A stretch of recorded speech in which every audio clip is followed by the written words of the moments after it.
السلام عليكم ورحمة الله وبركاته.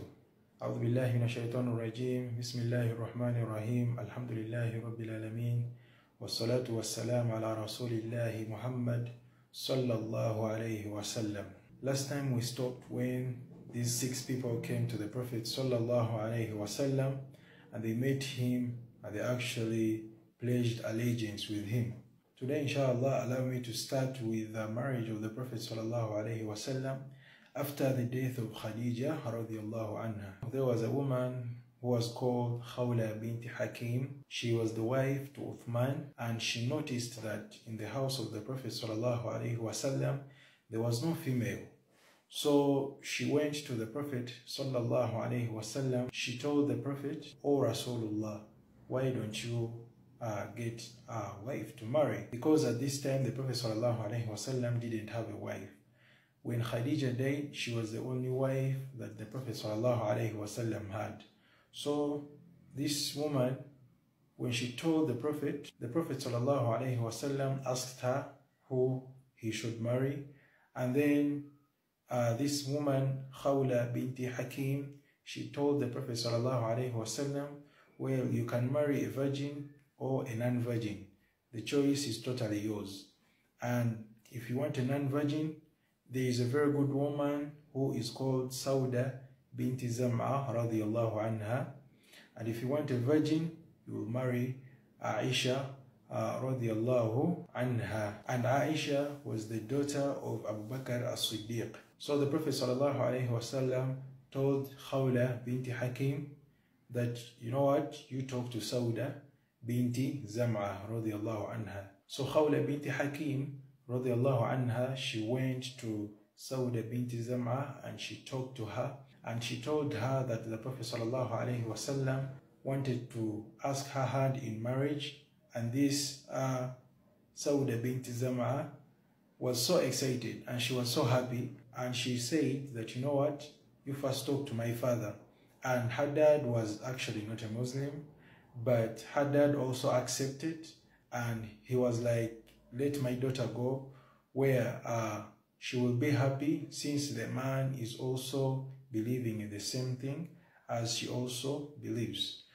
So Sauda binti Zam'a radiallahu anha, she accepted, and the nikah was done, and the Prophet sallallahu alaihi wasallam married Sauda binti Zam'a radiallahu anha. And this was the wife that she had after the loss of her beloved wife Khadija radiallahu anha. So thereafter, as we had said yesterday, the Prophet ﷺ had met these 6 people in Minna. So the Prophet ﷺ taught them about the religion, especially monotheism, worshipping Allah Ta'ala alone. And these people thereafter, they went back to Medina, as we had said, and they started preaching Islam to the people of Medina. So they spread Islam so much so that in the next year, these people actually, they came back. And by this time, there were 12 men, and from amongst them, 5 of them who were there the previous year. And they wanted to actually pledge an allegiance with the Prophet sallallahu alaihi wasallam. So what was this allegiance about? The allegiance was of several items, but inshallah, we shall speak of 6. And number 1, they said, do not engage in shirk. Do not associate any partners with Allah Ta'ala. And by doing this, you'll be successful. And point number 2, they agreed that we will not steal.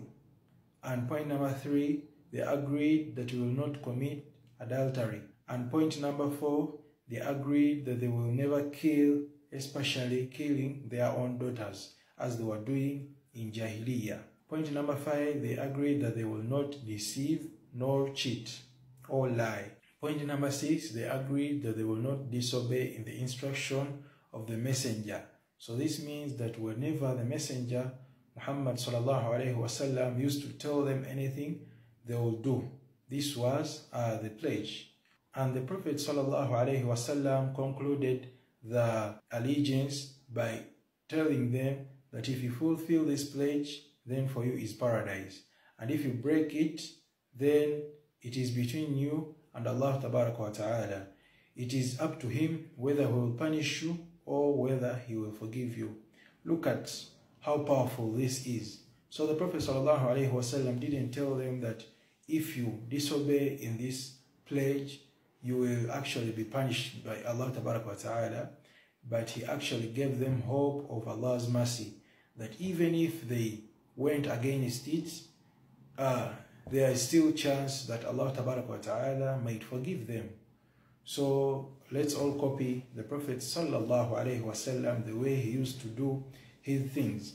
And by doing this, inshallah, we shall be better Muslims, and Allah Ta'ala will be pleased with us. So thereafter, these people actually went back to Yathrib, or they went back to Medina. And the Prophet ﷺ sent Mus'ab ibn Umayr radiallahu anhu with them. And some narrations say that with him was Abdullah ibn Maktum radiallahu anhu, the blind companion.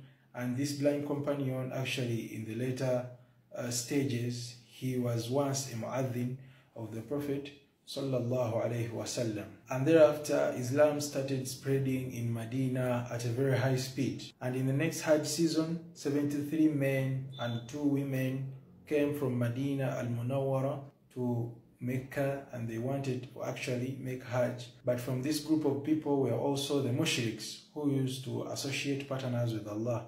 So when they came in Mecca, they actually met the Prophet sallallahu alaihi wasallam. And the uncle of the Prophet sallallahu alaihi wasallam says that I am the uncle of this man, and he has the protection of Banu Hashim from Quraysh. You people have offered him passage to Medina, and he allowed them to take the Prophet sallallahu alaihi wasallam on condition that they would protect him. So a man from amongst these Yathrabites, or the people from Medina, got up and he actually promised the uncle of the Prophet sallallahu alaihi wasallam that we will indeed protect the Prophet sallallahu alaihi wasallam. It is important to also mention that the Prophet sallallahu alaihi wasallam had dreamt that he was actually migrating to a place where there were date palms between 2 rocky deserts, and this was more likely to be Medina. And we had said before that when a prophet of Allah dreams about a certain dream, this means revelation. So the Prophet ﷺ knew that he was actually going to migrate after this dream. And then thereafter, the Prophet ﷺ, he got up and he addressed these people, and he actually started off by reading certain verses of the Quran to them. And he called them to worship Allah Ta'ala alone. And he also told them to pledge between them and Allah, and also pledge between them and him. And what he wanted them to pledge with Allah Ta'ala was the aspect of Tawheed, the aspect of monotheism.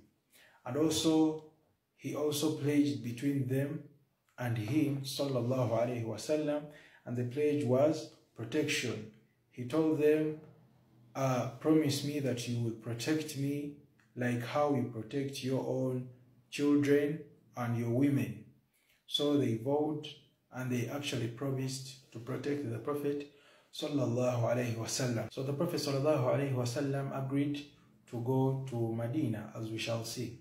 So thereafter, the Prophet sallallahu alaihi wasallam instructed them to select from amongst themselves 12 men. And as this was happening, on the other side, Shaitan whispered to the Quraysh that, you know what, these people have come here and they're actually making a pledge against you people. They're going to make a war. So the Quraysh, on the next morning, they went to Medina and they actually headed for the leaders. And they started asking the leaders, we saw your people come to the Prophet Muhammad, and they were actually pledging an allegiance with him. And they asked, what was this allegiance all about? Because they were eager to know, and they thought that these people were planning a war against them, which was not the case. So the leaders told them that for us, we don't know anything, because actually these big men were not the one that had made an allegiance with the Prophet sallallahu alaihi wasallam. So thereafter, the hijrah began. And it is also important to mention the first person to make hijrah, and this was Abu Salama and his wife Salama. And Salama was their kid, or their daughter. And Abu Salama, due to the fact that he was being persecuted so much, he told his wife, you know what, let's go to Medina. Perhaps we shall get some help from those people. And they actually went, and as they were going, one of the people from the family of Salama saw them, and they actually captured Salama and the daughter Salama, and they actually took them, and they said to Abu Salama, if you really want to go, you go alone. So they captured his wife and his daughter, and they actually took them to their place. So Salama was so sad, and this happened for a very long period of time, and the Sirah says it happened for a period of 1 year and more, and she was crying every single day because she really wanted to be united with her husband. So Abu Salama, for him, he proceeded to Quba, and he actually started staying there, and this was actually the first man to make hijrah. And after some year and some few days, the family of Salama saw Salama very desperate, missing her husband, and they actually told her to go. And as she was going, she reached a place, Tan'im, outside Mecca, and there was a mosque which was known as Masjid al-Umrah or Masjid Aisha. So Uthman ibn Talha, he was from the Quraysh. He came and actually met this woman, Salama, and he decided to help her to get to her husband, Abu Salama, in Quba. And he accompanied her to Quba. And after reaching Quba, Salama thanked him, and he actually went back. And this man was a very pious man. And later on, this man was known as Radiyallahu Anhu. So basically, this is what happened at that time. And inshallah, we shall start from there. The very next day, we shall meet. Assalamu alaikum wa rahmatullahi wa barakatuh.